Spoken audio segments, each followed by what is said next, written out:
I want to stay strong for him. He wants to stay strong for me, but we're also trying to have the difficult conversations as much as we can. But again, that's really hard to be doing. He's 38 years old. I'm 44. We're having conversations that most people are never going to have at our age. So I am Blair. I'm currently in Gilbert, Arizona, but I'm actually originally from the Washington State area. My husband is Kyle. His diagnosis is a grade 4 astrocytoma IDH mutation, and he was diagnosed in November of 2024. I feel like it's been completely life-altering. Everything has completely shifted and changed. Nothing feels normal anymore. I don't even know what normal is. I feel like we're in this just constant state of limbo between, cancer treatments and trying to hold on to some level of normalcy while also accepting that my husband is a terminal diagnosis. So we're trying to just make the best of each day. We found out that something was wrong was actually on Halloween 2024. Now, my husband loves Halloween. It's like his favorite holiday because his birthday is the very next day on November 1st. And he had gone to work. He gets up at 3:30 in the morning every day. He wakes up very early. So normally he's a little tired, a little groggy as someone would be. But that morning he was definitely a little bit more tired. He explained it almost felt like he had maybe had a little to drink the night before. Maybe was a little hungover, but he hadn't had anything. So he thought just maybe I slept, poorly. He got up and started noticing he was having like a headache. But it wasn't like a normal headache, just felt like a lot of pressure. As he was bending down to get his shoes on, his pants on, he was noticing like pressure in his head and a weird sensation. Again, just kind of thought maybe I'm a little dehydrated. I'll just drink a little bit of extra water on my way to work. As he was driving to work, he started noticing kind of weird, he describes it of almost like his brain was seeing, like it would see something and then correlate a different memory to the images that he was seeing. So he would see like a road sign and all of a sudden his mind would kind of jump to a different memory that didn't really make sense. And it was kind of confusing to him. He gets to work and he opens up his emails and he couldn't read his emails. He could recognize the words. He could recognize the letters. He knew how to sound out the letters, but for some reason, like all of a sudden the words weren't fully formulating. And he was struggling to make sense of the emails. So he was actually having to ask his coworker, like, hey, can you read my email for me? Because I can't read it. He called me at work and he was telling me, this is kind of weird. Like, I feel like, I'm just a little extra tired and things aren't making kind of sense. And I'm having a hard time reading my emails. He was dressed up like Jason from Friday the 13th, actually, and had like a full, like he had the hockey mask on and then he had this other like plastic like thing that went all around his head. And he was wearing it all day through meetings and walking the floor. He's a production manager at Boeing. So he's going out to the floor, looking over production, and he's dressed all day like this. And my first thought was, the plastic and the constriction. I'm like, maybe you need to take the mask off. Like, have you been in it all day? And he's like, yeah. I was like, well, maybe take the mask off and maybe that'll make you feel better. Because everything he was saying, like he was talking like normal. And he said, other than, these little things, he felt physically normal. So I was like, it just didn't make any sense. But the minute he came home and I saw him, I knew immediately something was wrong. Like his eyes didn't look normal to me. And so we actually have a blood pressure cuff. And so I took his blood pressure and it was through the roof. I was thinking he was having like, on the verge of having a heart attack from stress or high blood pressure or something. So he went to the walk-in and they thought he had a mini stroke. After doing some testing, they thought maybe he had a mini stroke in the middle of the night. They released him and said it was fine to go to the ER on his own. So he went to the ER And they were running tons of tests, and they came back with some of the testing and said, we don't know if it's a stroke anymore. The area of which your brain, something around like where it was firing on the CT scan wasn't making sense to them for a stroke. And that's when he called me and said, because I stayed at home with our teenager who was autistic and was kind of struggling a little bit. So we wanted to kind of keep things as calm and normal as possible for our teenager. He's like, they think I might have a mass in my brain, but they're sending me for an MRI. And so immediately that's when I went to the ER to be with him. Got down there right as he was coming out of his MRI. The doctor, the minute he walked in the room, I knew something wasn't right. You just know, I've had doctors walk in and be just fine. And this was like instantly, like the look on his face, I knew something was wrong. They found a golf ball sized tumor in his temporal lobe. Again, this is like the middle of the night at this point. It's just, we were in complete shock. We didn't even know what to think at that time. I'm not even thinking, worst case scenario. I'm obviously worried, like, is this cancerous? Is this benign? What does this mean? Are you sure it's like a mass? Could it sit like I'm panicking. They immediately moved him from the ER to a different hospital that was more set up for a neurosurgeon and specialty, and put him in a neuro ICU. The very next day, a neurosurgeon came in, showed us the images, and started saying a lot of words that we did not understand whatsoever. But instantly we started realizing that this was really serious and that they were thinking it was something pretty big and cancerous.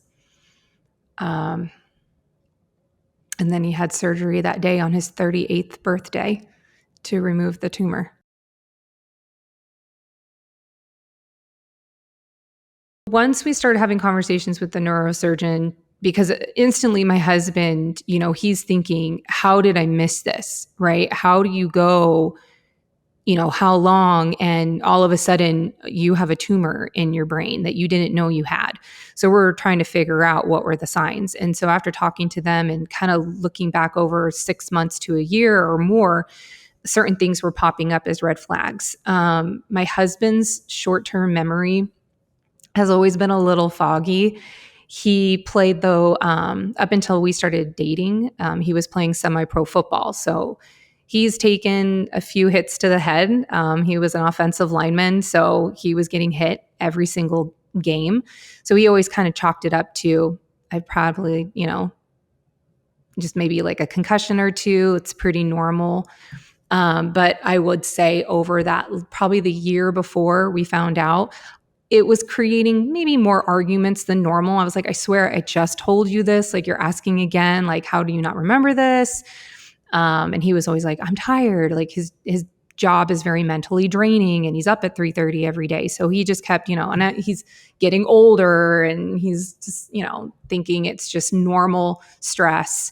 But it was definitely getting worse with his memory. About 6 months before the diagnosis, he was noticing that he was getting these headaches, specifically when he would go to the gym and he would be working out, when he'd be like lifting really heavy. As he was lifting heavy, all of a sudden he would just start getting like pressure in his head and start getting these weird headaches. Again, he just thought, oh, I haven't been in the gym in a while. It was at that time the dead of summer in Arizona. I'm probably dehydrated, needed to drink a little more water.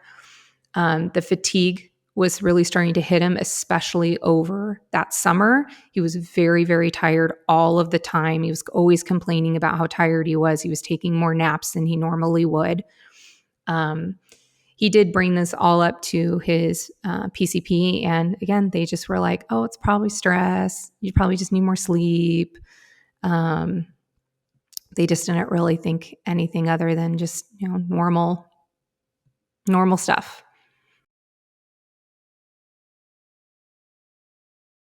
on his birthday.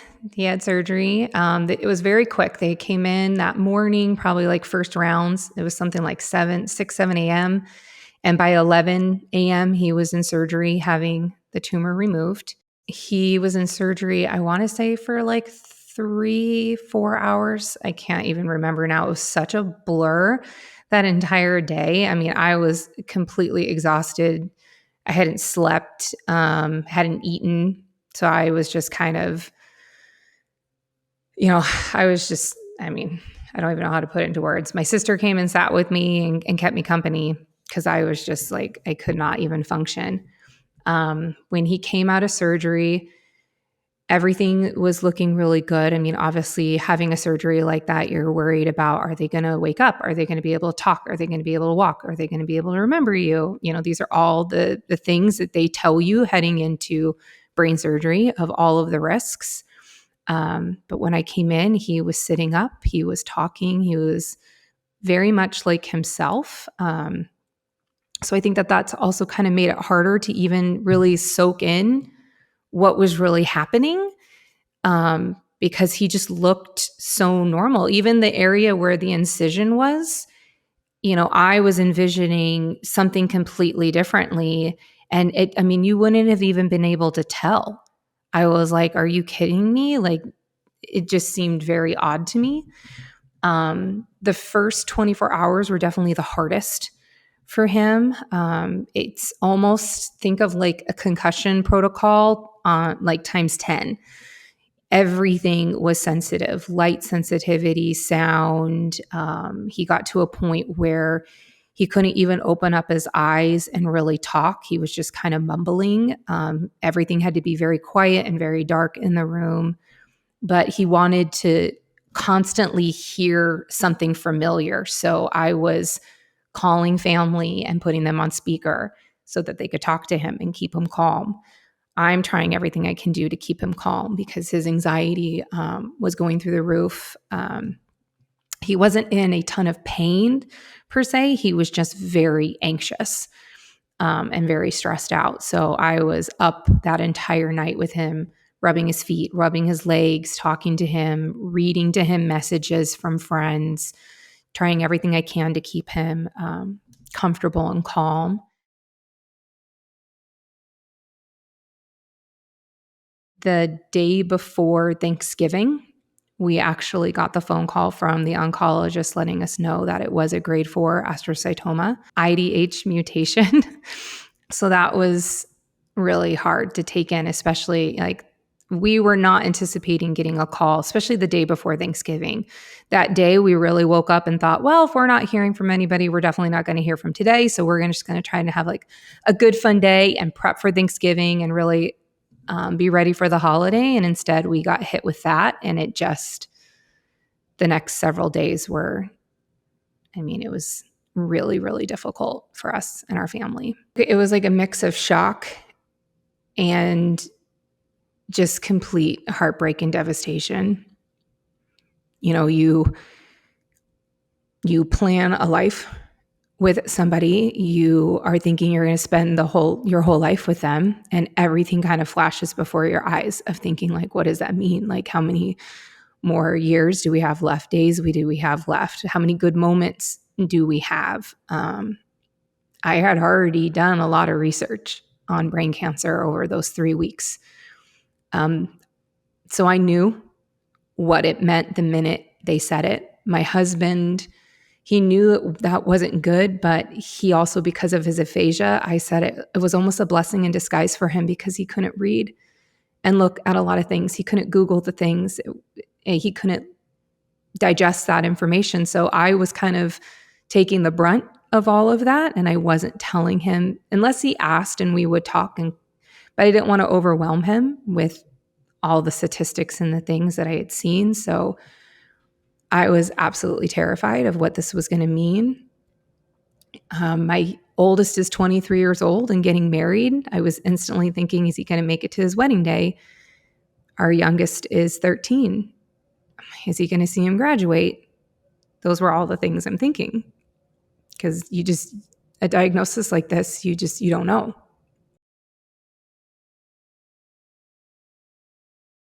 The day after Christmas, he started radiation, in which he started proton radiation and also combined with 40 days straight of TMZ, which is short for telemelazide. It's an oral chemo. And then he completed that on February 6th.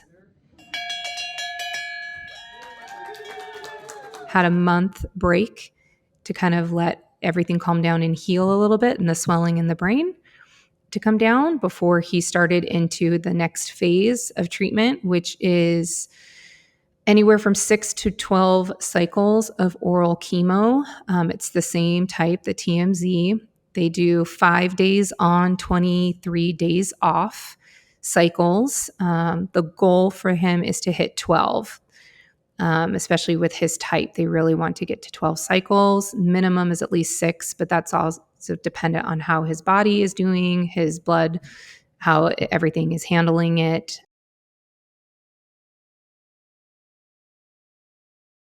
When he was doing his radiation and chemo combined, he was having a lot of fatigue. Nausea wasn't too bad during that time, maybe near kind of the end, say probably that last week of the 6 weeks, he was starting to feel a little bit more nauseous here and there, but nothing really terrible. He had really low appetite during that 6 weeks, though. Like he would really, really struggle to eat. I was constantly trying to get him to eat anything at that point because he started to lose weight. He probably during that time lost about 30 pounds during that 6 weeks. His memory was still really foggy. The brain fog was really bad during that time.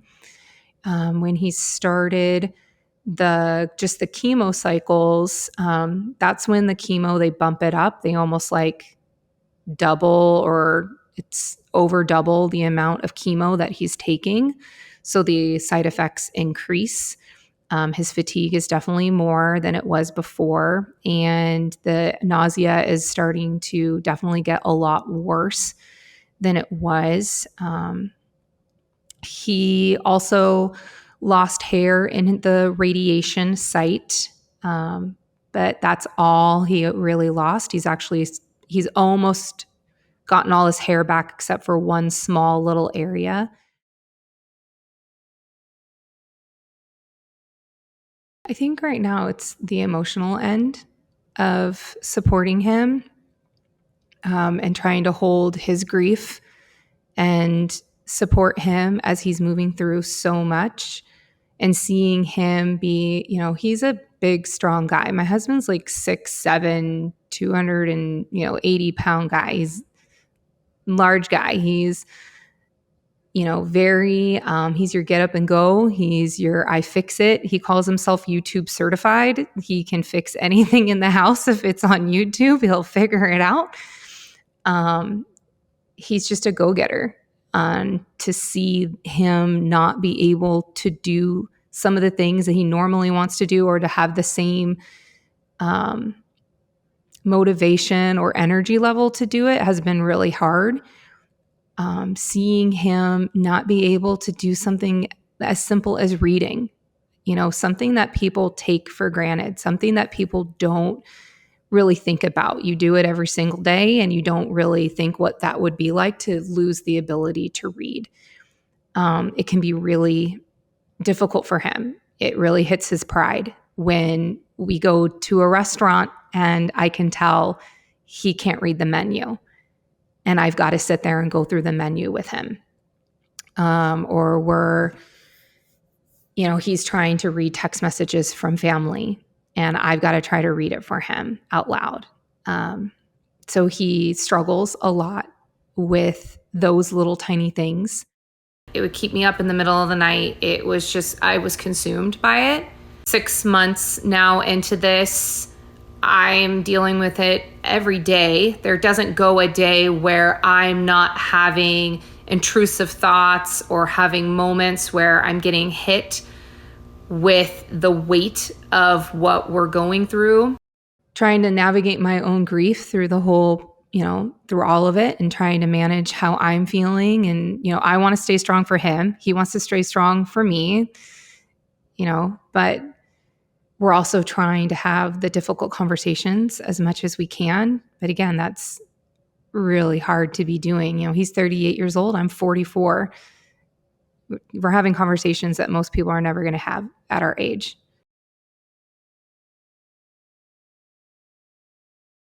Brain cancer, it's so different than other cancers because it's not just attacking the body, it's attacking the person, like who they are as a person. Your brain controls everything, and it's changing him at times. And so there's things that I have to account for more than just even like as a caretaker of, yes, I help him with certain things like after surgery, right? I was doing a lot to physically take care of him and help him. And for 3 months, he couldn't drive. And I was driving him everywhere and doing all those things for him. But it's even like the emotional, mental piece of the things that are changing for him as a person that I'm having to do for him. And I feel like I can't even really put it into words, like what that even means or looks like. It's just, somebody, we've been together for 15 years and I know him and he knows me better than we know anybody. And to see these types of changes in him and know that this is also a part of his diagnosis, that these things will continue to change. He will continue to change. There's things that we count. There's more deficits that could come, if he'll be able to walk, if he'll be able to, talk, if he'll be able to even remember certain things or be even him anymore. They can have mood changes.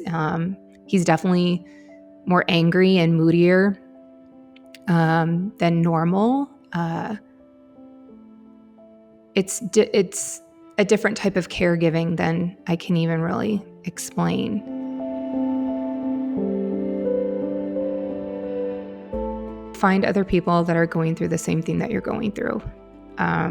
This journey is very isolating and very lonely. Nobody can really understand fully what we're going through than somebody else who is in our shoes, because they're not living it every single day the way that you're living it. And being able to talk to somebody else, or whether it's in a support group or going online and trying to find other people that are experiencing that same thing, it can be so helpful to not feel alone. It can help in those moments where everything is feeling really, really heavy and the grief feels paralyzing. I think that has been the biggest thing that has supported me, especially in the last couple months since I've been talking about it and sharing it more. And I also think just talking about it.